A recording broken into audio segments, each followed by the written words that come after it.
Saudara yang terkasih, saya mengajak kita untuk melihat pada bedah ayat bedah kata. Ini adalah panggilan batiniah, ya, merupakan amanat agung yang kedua. Ya, kita tahu amanat agung yang pertama adalah Matius 28 ayat 19.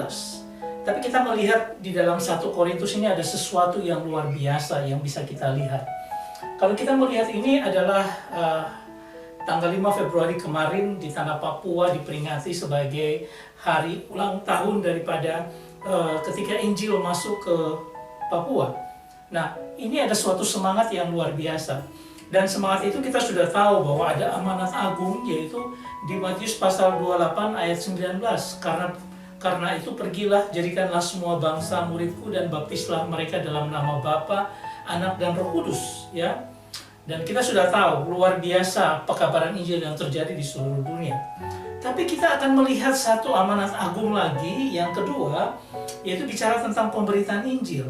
Ini diambil dari 1 Korintus pasal 9 ayat 16 yang berkata, karena jika aku memberitakan Injil, aku tidak mempunyai alasan untuk memegahkan diri.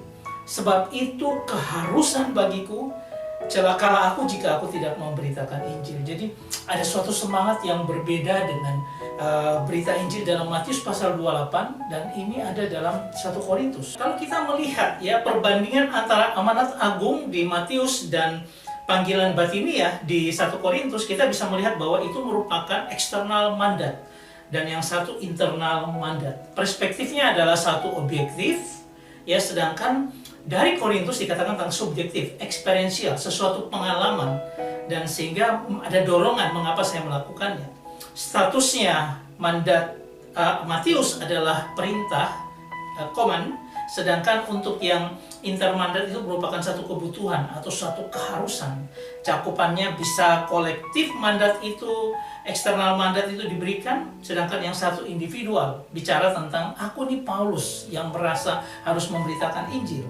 Konsekuensinya adalah apa? Penyertaan Tuhan, aku menyertai kamu, sedangkan yang satu merupakan tanggung jawab moral, aku celaka tidak memberitakan Injil.